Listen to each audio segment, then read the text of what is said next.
ವಿಜಯಪುರ ಜಿಲ್ಲೆಯ ಚಿಕ್ಕಗಲಗಲಿ ಗ್ರಾಮದಲ್ಲಿ ನಡೆದ ಬಣಜಿಗ ಸಮಾವೇಶದಲ್ಲಿ ಬಿಜೆಪಿ ರಾಜ್ಯಾಧ್ಯಕ್ಷ ಬಿವೈ ವಿಜಯೇಂದ್ರ ಯತ್ನಾಳ್ಗೆ ಟಾಂಗ್ ಕೊಟ್ಟರು. ಕೆಲವರು ಈ ಕಾರ್ಯಕ್ರಮಕ್ಕೆ ನಾನು ಬರಬಾರದೆಂದು ಪ್ರಯತ್ನಿಸಿದ್ರು ಎನ್ನುವ ಮೂಲಕ ಯತ್ನಾಳ್ ಹೆಸರೇಳದೆ ವಾಗ್ದಾಳಿ ನಡೆಸಿದ್ರು. ಬಣಜಿಗ ಹಾಗೂ ವೀರಶೈವ ಲಿಂಗಾಯತ ಸಮಾಜ ಈ ನಾಡಿಗೆ ಶಕ್ತಿ ತುಂಬುವ ಕೆಲಸ ಮಾಡಿವೆ. ನಾವು ಮುಂದೆ ಬರಬೇಕು ಅಂದ್ರೆ ಎಲ್ಲ ಸಮಾಜದವರನ್ನ ಸೇರಿಸಿಕೊಂಡು ಹೋಗಬೇಕಾಗತ್ತೆ. ಇನ್ನೊಬ್ಬರ ದ್ವೇಷಕ್ಕಾಗಿ ನಾವು ಸಮಯ ವ್ಯರ್ಥ ಮಾಡಿದ್ರೆ ದೂರ ಸಾಗಲು ಆಗಲ್ಲ ಎನ್ನುವ ಮೂಲಕ ಮತ್ತೊಮ್ಮೆ ಯತ್ನಾಳ್ಗೆ ಟಾಂಗ್ ಕೊಡುವ ಕೆಲಸ ಮಾಡಿದ್ರು. ವಿಜಯೇಂದ್ರ ಮತ್ತು ಯತ್ನಾಳ್ ಮಧ್ಯೆ ಟಾಕ್ ವಾರ್ ತಾರಕಕ್ಕೇರಿದೆ. ಇದರ ನಡುವೆ ವಿಜಯೇಂದ್ರ ಸ್ವಾಗತ ಬ್ಯಾನರ್ಗಳಲ್ಲಿ ಯತ್ನಾಳ್ ಭಾವಚಿತ್ರಕ್ಕೆ ಕೋಪ್ ಕೊಡಲಾಗಿದೆ.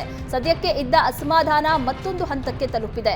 ಇತ್ತ ತವರಿಗೆ ಬಿಜೆಪಿ ರಾಜ್ಯಾಧ್ಯಕ್ಷ ಬಂದಿದ್ರೂ ಸಹ ಯಾವುದೇ ಕಾರ್ಯಕ್ರಮದಲ್ಲಿ ಬಸನಗೌಡ ಪಾಟೀಲ್ ಯತ್ನಾಳ್ ಕಾಣಿಸಿಕೊಳ್ಳದೆ ಅಂತರವನ್ನ ಕಾಯ್ದುಕೊಂಡಿದ್ದಾರೆ. ಇಬ್ಬರ ವೈಮನಸ್ಸಿನಿಂದ ಕಾರ್ಯಕರ್ತರಲ್ಲಿ ಮತ್ತಷ್ಟು ಗೊಂದಲ ಉಂಟಾಗಿರೋದಂತೂ ಸತ್ಯ. ಹುಣಸಗಿ ಪಟ್ಟಣ ಪಂಚಾಯತ್ ಚುನಾವಣೆಯಲ್ಲಿ ಕಾಂಗ್ರೆಸ್ಗೆ ಭರ್ಜರಿ ಜಯ ಸಿಕ್ಕಿದೆ. ಯಾದಗಿರಿ ಜಿಲ್ಲೆಯ ಹುಣಸಗಿ ಪಟ್ಟಣ ಪಂಚಾಯತ್ನಲ್ಲಿ 16 ಸ್ಥಾನಗಳಿಗೆ ನಡೆದಿದ್ದ ಚುನಾವಣೆಯಲ್ಲಿ ಕಾಂಗ್ರೆಸ್ 14 ಸ್ಥಾನಗಳಲ್ಲಿ ಗೆದ್ದು ಬೀಗಿದ್ರೆ ಕೇವಲ 2 ಸ್ಥಾನಗಳಲ್ಲಿ ಬಿಜೆಪಿ ಗೆದ್ದಿದೆ. ಕಾಂಗ್ರೆಸ್ ಕಾರ್ಯಕರ್ತರಲ್ಲಿ ಸಂಭ್ರಮ ಮನೆ ಮಾಡಿದೆ. ಪಟ್ಟಣ ಪಂಚಾಯತ್ ಚುನಾವಣೆಯಲ್ಲಿ ಶಾಸಕ ರಾಜಾ ವೆಂಕಟಪ್ಪ ನಾಯಕ್ ಕೈ ಬಲಪಡಿಸಿದಂತಾಗಿದೆ.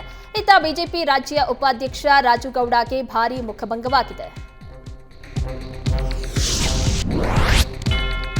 ಲೋಕಸಭಾ ಚುನಾವಣೆ ಹೊಸ್ತಿಲಲ್ಲಿ ಪುರಸಭೆ ಉಪಚುನಾವಣೆಯಲ್ಲಿ ಜೆಡಿಎಸ್ ಭರ್ಜರಿ ಗೆಲುವನ್ನ ಸಾಧಿಸಿದೆ. ಪುರಸಭೆ ಉಪಚುನಾವಣೆಯಲ್ಲಿ ಕಾಂಗ್ರೆಸ್ ಮತ್ತು ರೈತ ಸಂಘ ಮೈತ್ರಿಗೆ ಮುಖಭಂಗವಾಗಿದೆ.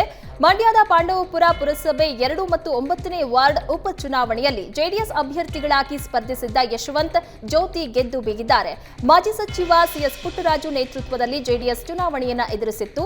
ಉಪಚುನಾವಣೆ ಗೆಲುವಿನಿಂದ ಜೆಡಿಎಸ್ನಲ್ಲಿ ಸಂಭ್ರಮ ಮನೆ ಮಾಡಿದೆ. ಪಟಾಕಿ ಸಿಡಿಸಿ ಸಿಹಿ ಹಂಚಿ ಸಂಭ್ರಮಿಸಿದ್ರು. ಡಿಸೆಂಬರ್ 27 ಉಪಚುನಾವಣೆಗೆ ಮತದಾನ ನಡೆದಿತ್ತು.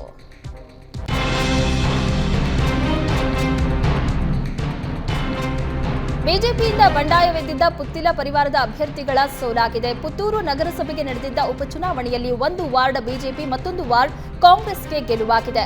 ನಗರಸಭೆ ವಾರ್ಡ್ 11ರಲ್ಲಿ ಬಿಜೆಪಿ ರಮೇಶ್ ರೈ ಹಾಗೂ ವಾರ್ಡ್ 1ರಲ್ಲಿ ಕಾಂಗ್ರೆಸ್ನ ದಿನೇಶ್ ಶೇವಿ ಗೆದ್ದು ಬೀಗಿದ್ದಾರೆ. ಬಿಜೆಪಿ ವಿರುದ್ಧ ಸ್ಥಳೀಯ ಸಂಸ್ಥೆ ಚುನಾವಣೆಯಲ್ಲಿ ಪುತ್ತಿಲ ಟೀಮ್ ಫೀಲ್ಡ್ಗಿಳಿದಿತ್ತು. ಆದರೆ ಸ್ಥಳೀಯ ಚುನಾವಣೆಯಲ್ಲಿ ಪುತ್ತಿಲ ಪರಿವಾರ ಗೆಲ್ಲುವುದಕ್ಕಿಂತ ಪರೋಕ್ಷವಾಗಿ ಕಾಂಗ್ರೆಸ್ ಗೆಲ್ಲಿಸುವಂತೆ ಮಾಡಿದೆ. ಮತಗಳು ವಿಭಜನೆಯಾಗಿದ್ದಕ್ಕೆ ಕಾಂಗ್ರೆಸ್ ವಿಭಜನೆಯಾಗಿದೆ. ಡಿಸೆಂಬರ್ 27ರಂದು ಪುತ್ತೂರು ನಗರಸಭೆಯ 2 ವಾರ್ಡ್ಗಳಿಗೆ ಚುನಾವಣೆ ನಡೆದಿತ್ತು. ನೀವು ಪೋಷಕರಾಗಲು ಕಾಯುತ್ತಿದ್ದೀರಾ? ಚಿಂತಿಸದಿರಿ. ಓಯಾಸಿಸ್ ಫರ್ಟಿಲಿಟಿ 90,000 ದಂಪತಿಗಳ ಜೀವನದಲ್ಲಿ ಸಂತೋಷವನ್ನು ತಂದಿದೆ. 7825893601ಗೆ ಕರೆ ಮಾಡಿ. ಅತ್ಯದ್ಭುತ ರಿಯಾಯಿತಿ ಪಡೆಯಿರಿ ಹಾಗೂ ಎಲ್ಲರಿಗೂ ಗುಡ್ ನ್ಯೂಸ್ ಕೊಡಿ. ಶಾಸಕ ಯತ್ನಾಳ್ ಕ್ಷೇತ್ರದಲ್ಲಿ ಬಿಜೆಪಿ ರಾಜ್ಯಾಧ್ಯಕ್ಷ ಬಿವೈ ವಿಜಯೇಂದ್ರಗೆ ಅದ್ದೂರಿ ಸ್ವಾಗತ ಸಿಕ್ಕಿದೆ. ವಿಜಯಪುರದ ಸ್ಯಾಟಲೈಟ್ ಬಸ್ ನಿಲ್ದಾಣದಿಂದ ಬಿಜೆಪಿ ಕಚೇರಿವರೆಗೆ ವಿವಿಧ ವಾದ್ಯಗಳೊಂದಿಗೆ ಅದ್ದೂರಿ ಮೆರವಣಿಗೆಯನ್ನ ನಡೆಸಲಾಯಿತು. ರಸ್ತೆ ಪಕ್ಕದಲ್ಲಿ ಕಮಲ ಧ್ವಜಗಳು, ಸ್ವಾಗತ ಕಮಾನುಗಳು ವಿಜಯೇಂದ್ರ ಅವರನ್ನ ಸ್ವಾಗತಿಸಿದ್ದು, ರ್ಯಾಲಿ ಬಳಿಕ ಬಿಜೆಪಿ ಕಾರ್ಯಕರ್ತರ ಸಭೆ ಹಾಗೂ ಬೂತ್ ಅಧ್ಯಕ್ಷರ ಮನೆಗೆ ಭೇಟಿ ನೀಡಿ ಕೆಲಕಾಲ ಮಾತುಕತೆಯನ್ನ ನಡೆಸಿದ್ರು. ಇನ್ನು ಸಂಜೆ 5 ಗಂಟೆಗೆ ಜ್ಞಾನ ಯೋಗಾಶ್ರಮದಲ್ಲಿ ಸಿದ್ದೇಶ್ವರ ಸ್ವಾಮೀಜಿಗಳ ಗುರು ನಮನ ಕಾರ್ಯಕ್ರಮದಲ್ಲಿ ವಿಜಯೇಂದ್ರ ಭಾಗಿಯಾಗಲಿದ್ದಾರೆ. ಬಳಿಕ ಆಲಮಟ್ಟಿಗೆ ವಿಜಯೇಂದ್ರ ತೆರಳಲಿದ್ದಾರೆ. ಅನ್ನಭಾಗ್ಯ ಪಡಿತರ ಅಕ್ಕಿ ಕಳ್ಳತನ ಪ್ರಕರಣ ಟ್ವಿಸ್ಟ್ ಮೇಲೆ ಟ್ವಿಸ್ಟ್ ಪಡೆದುಕೊಳ್ತಾ ಇದೆ.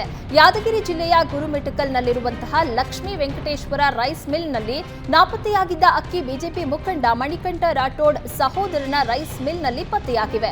ಬಿಜೆಪಿ ಮುಖಂಡ ಮಣಿಕಂಠ ರಾಠೋಡ್ ಸಹೋದರನ ರೈಸ್ ಮಿಲ್ ಮೇಲೆ ಸುರಪುರ ಡಿವೈಎಸ್ಪಿ ಜಾವೇದ್ ಇನಾಮ್ದಾರ್ ನೇತೃತ್ವದಲ್ಲಿ ದಾಳಿಯನ್ನ ನಡೆಸಿದಾಗ ಅಸಲಿ ಸತ್ಯ ಹೊರಬಂದಿದೆ.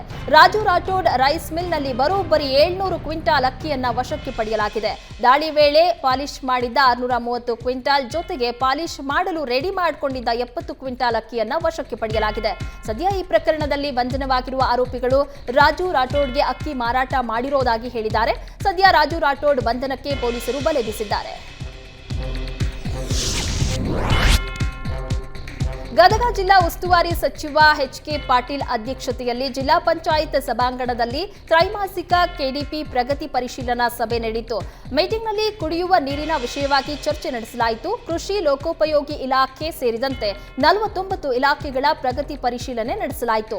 ಆದರೆ ಮುಖ್ಯವಾಗಿ ಕುಡಿಯುವ ನೀರಿನ ಬಗ್ಗೆ ಗಂಭೀರವಾದ ಚರ್ಚೆ ನಡೆಸಲಾಯಿತು. ಮುಂಡರಗಿ ಪಟ್ಟಣಕ್ಕೆ ಸಮರ್ಪಕ ನೀರು ಪೂರೈಕೆ ಆಗ್ತಾ ಇಲ್ಲ ಅಂತ ಶಾಸಕ ಚಂದ್ರು ಲಮಾಣಿ ಪ್ರಶ್ನಿಸಿದ್ರು. ಇದಕ್ಕೆ ಉತ್ತರ ಕೊಟ್ಟ ಅಧಿಕಾರಿಗಳು ಪೈಪ್ ಲೀಕೇಜ್ನಿಂದಾಗಿ ತೊಂದರೆಯಾಗಿದೆ ಎಂದು ನುಣುಚಿಕೊಳ್ಳುವಂತಹ ಕೆಲಸ ಮಾಡಿದ್ರು. ಮುಂಬರುವ ಬೇಸಿಗೆಯಲ್ಲಿ ಕುಡಿಯುವ ನೀರಿಗೆ ತೊಂದರೆಯಾಗದಂತೆ ನೋಡಿಕೊಳ್ಳಬೇಕು, ಪೈಪ್ ದುರಸ್ತಿ ಸೇರಿದಂತೆ ಅಗತ್ಯ ಕ್ರಮಗಳನ್ನ ಅಧಿಕಾರಿಗಳು ತೆಗೆದುಕೊಳ್ಳಬೇಕು ಅಂತ ಅಧಿಕಾರಿಗಳಿಗೆ ಉಸ್ತುವಾರಿ ಸಚಿವರು ನಿರ್ದೇಶನ ನೀಡಿದರು.